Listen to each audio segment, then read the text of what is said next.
listeners, and welcome to another episode of Extra Extra.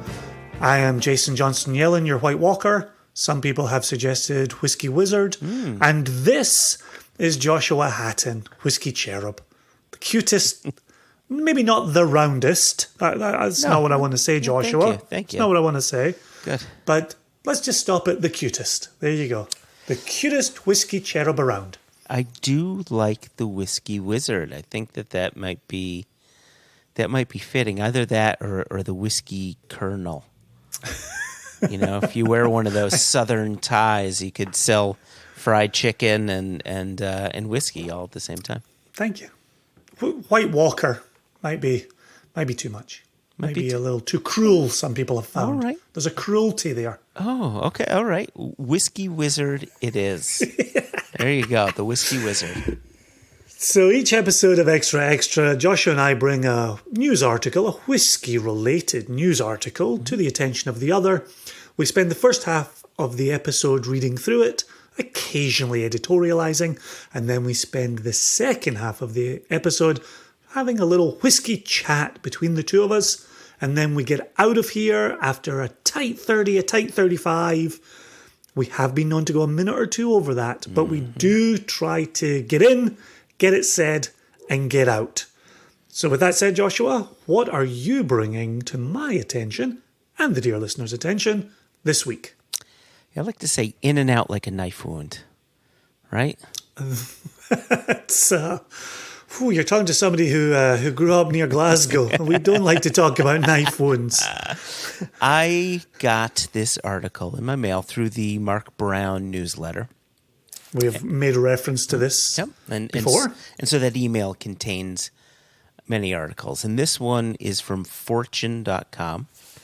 And it's an opinion piece, but it's an opinion piece fueled by some facts and some numbers. And so I thought it'd be a good one to cover. It's also a very interesting topic that I think can take us into some fun places. So the headline reads, Prohibitionist Dogma has no place in government alcohol guidance. Good grief. Yes. And again, this is like a top shelf headline. Right? This is from, again, Fortune.com, and the author is David J. Hansen. It was published on November 22nd of this year, of 2020. And so it says, imagine you're at a friend's party. You finish nursing your first beer and casually reach for a second. Everyone immediately stops and stares. Your friends start whispering to themselves, wondering if they should stage an intervention. Ridiculous and unjustified, right? Wrong, at least according to the new draft guidance from the U.S. Department of Agriculture, USDA, which nonsensically recommends that men have no more than one alcoholic beverage per day. For decades, the government has urged Americans to drink in, quote, moderation. Historically, this has meant that up to 2 drinks per day for men and 1 drink for women. The differing advice results from physiology, not sexism. According to the National Institute on Alcohol Abuse and Alcoholism, quote, alcohol resides predominantly in water, and pound for pound, women have less water in their bodies than men. This means that after a woman and a man have the same weight drink the same amount of alcohol, the woman's blood alcohol concentration, BAC, the amount of alcohol in your blood, will tend to be higher. Based on decades of scientific evidence collected around the world, this advice has been a key reference point for customers, healthcare providers, and alcohol researchers like me. You with me so far? I am. Okay. Still trying to get over this being at a friend's party thing. Like, well, it goes. That takes me back. It goes on. It says, but in July, the USDA released a draft report overturning this decades-old evidence-based guidance. Officials proposed setting the limit at just 1 drink a day for both men and women. This change is based on shockingly flimsy grounds. In fact, the USDA advisory panel acknowledged in the report that, quote, only one study examined differences among men comparing 1 versus 2 drinks, end quote. Yes, that's correct.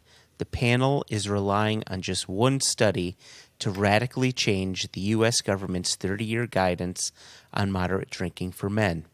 The panel also made broad brush statements like, quote, risk increases above 0 drinks, end quote, and, quote, alcohol is an unhealthy substance, end quote.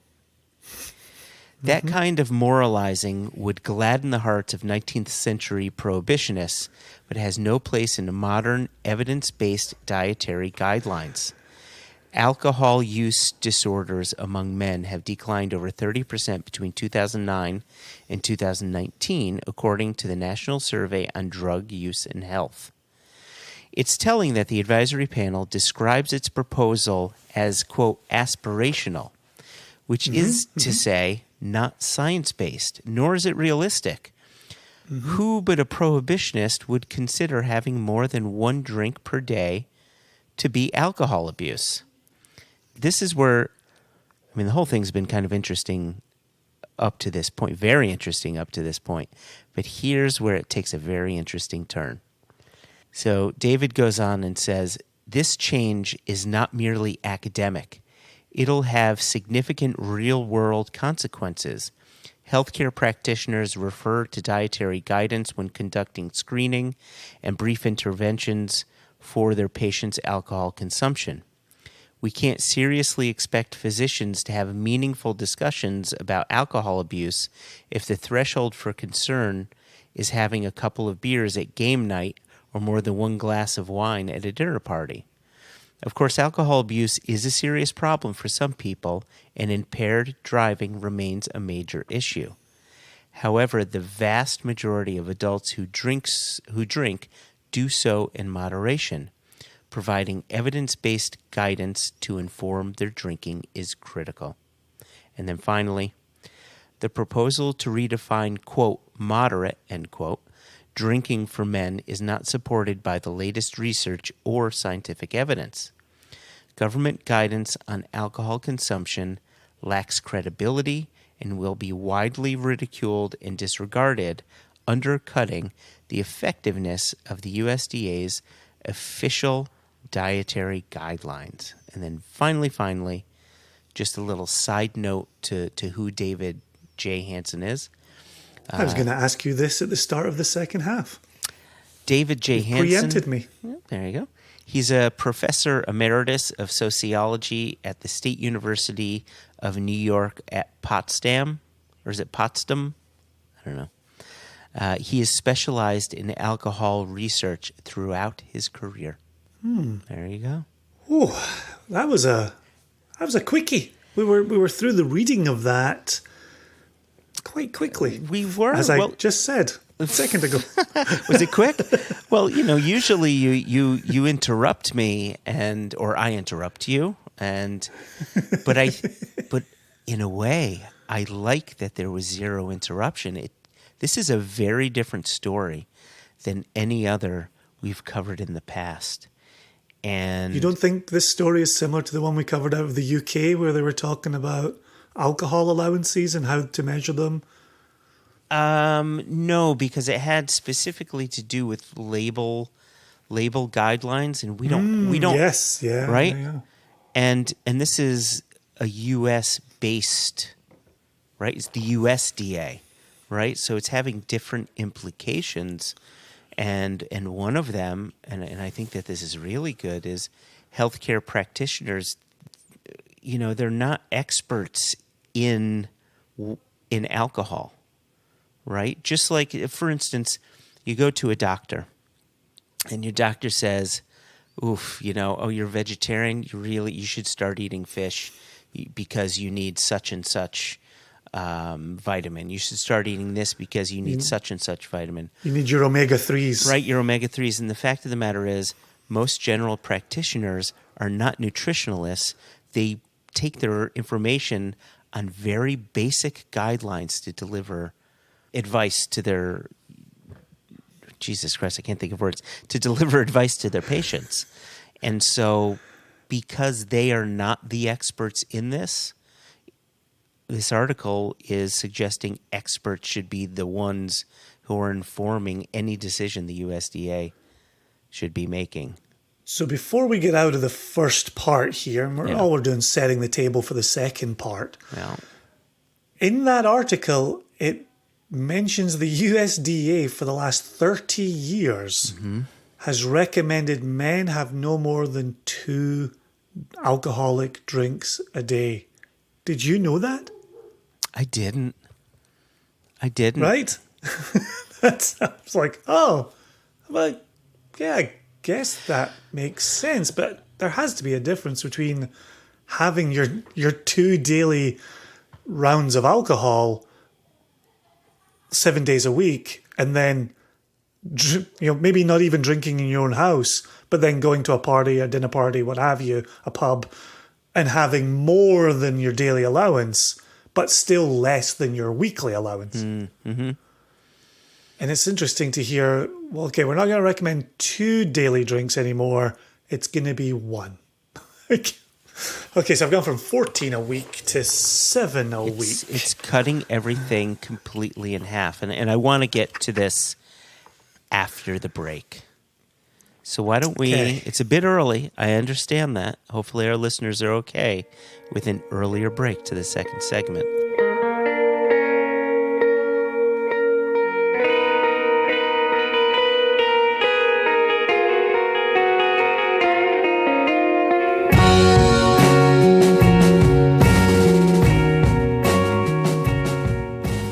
So here's the thing.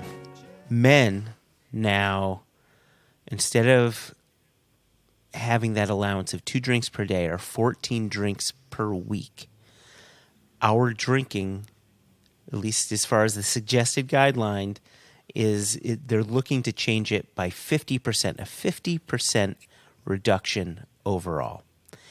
And I can't help but think when I go to my GP and they ask me, let's talk about your health. What's your diet looking like? How many drinks per day are you having?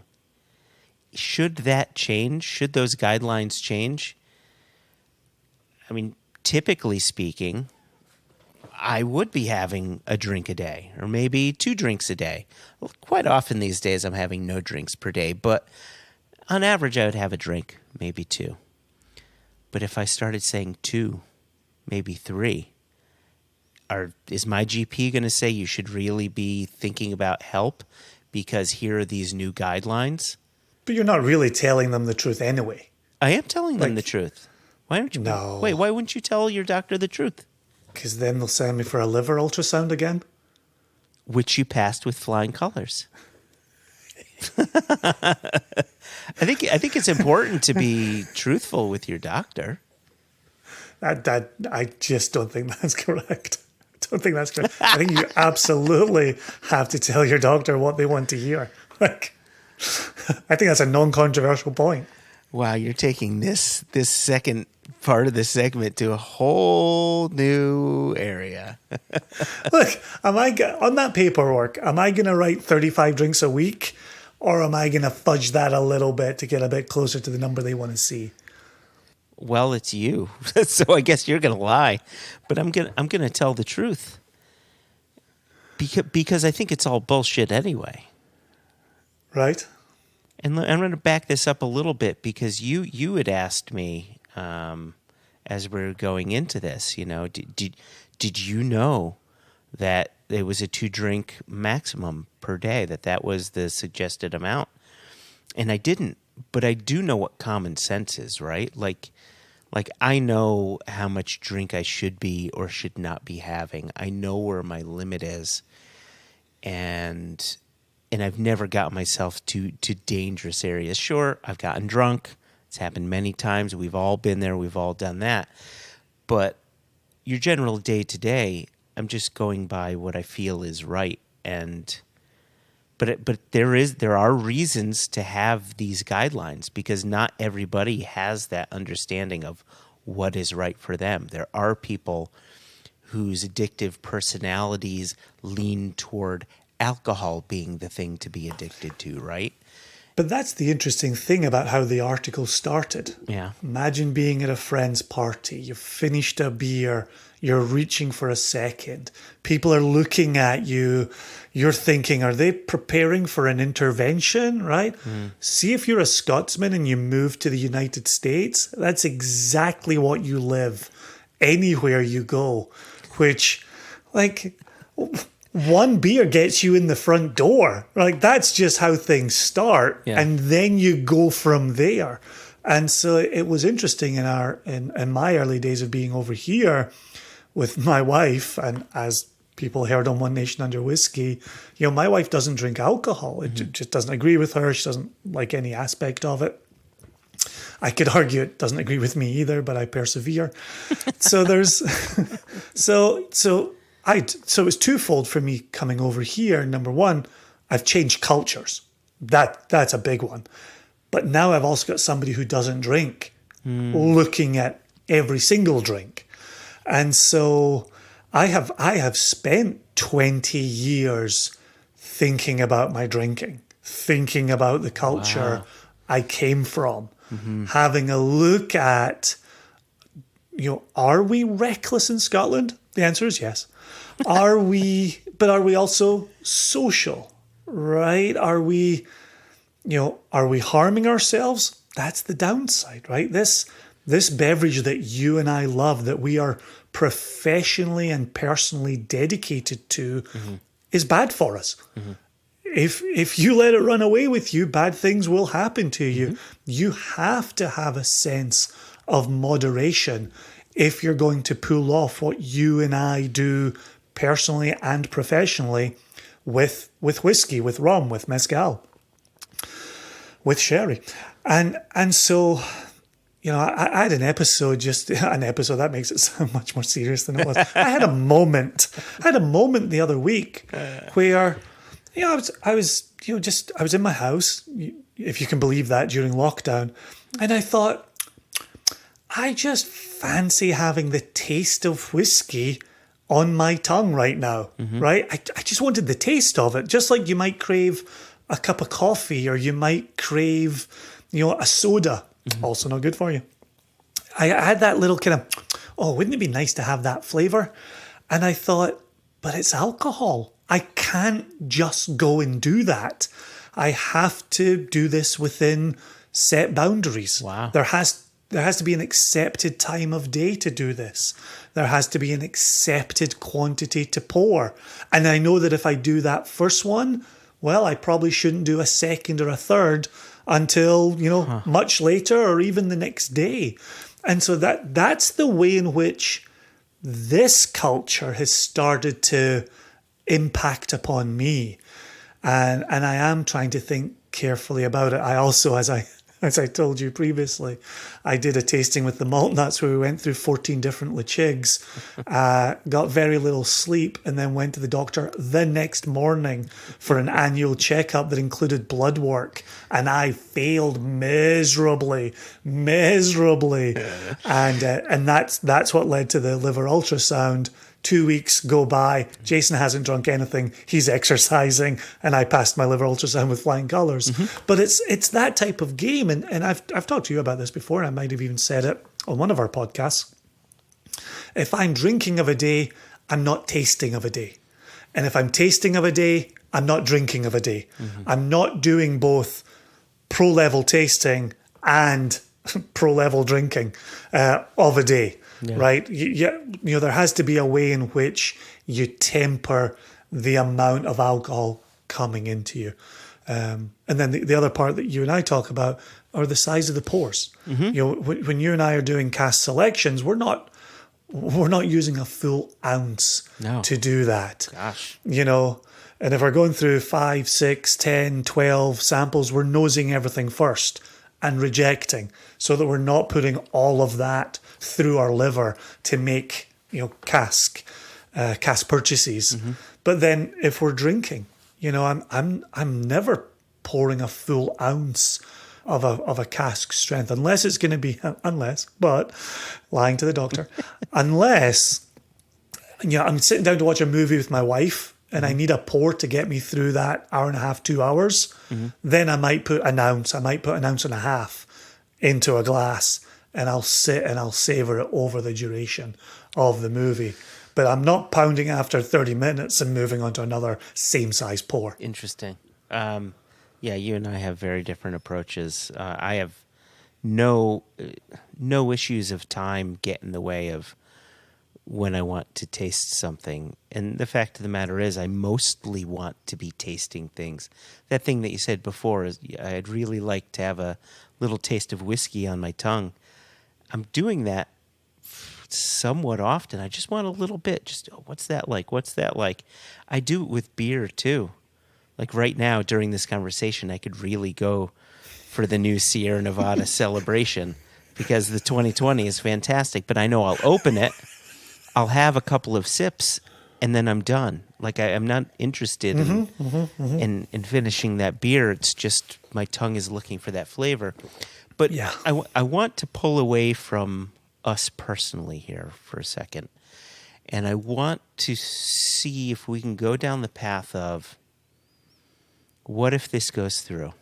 What if the recommendation of number of drinks for men is cut from 14 per week to 7 per week? What are some of the potential negatives that you see happening? And I'll start off. Well, actually, I would say, let me start off with a potential positive. I think a potential positive is going down the route that Scotland has gone. Like, I personally would like to see the overall limit of alcohol in your bloodstream when you're driving to be brought much further down. Not because I think it needs to be that much further down. I think when you bring it down, people will have less of a tendency to say, it was just one more beer, right? Mm-hmm. If they know that number's way down, they're making much better decisions when they're traveling. They're doing the designated driver, or they're taking pours home, or they just decide, it's going to be a clean night for me, whatever. I like that potential because I'd like to see drunk driving come down much further than it already has. Mm-hmm. So what do you think are some of the other side effects, be they positive or negative, that could happen should this decision be made? I don't know if it's either positive or negative, but I will be lying to my doctor more. Like now, how many drinks do you have on average in a week? Well, my number's probably going to be 8 or 9, as opposed to 24 or 21. It is tough though when you're sitting in the office trying to work your way through the math for the sheet. Mm-hmm. Like, how many drinks do I have in a week? Well, if it's a good week, if I'm really busy, it could be a very big number. So I'm gonna have to be guarded. Yeah, I'm gonna have to be guarded with that number when I next see my GP. So wait, hold on a second. You're having 21 to 24 drinks per week?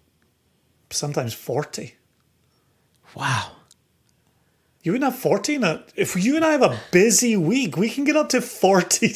Yeah. This is the thing, right? It's 40, right? It's 40 drinks. It's not 40 ounces, for Christ's sakes. I'm not drinking 40 ounces in a week. This is a really good point.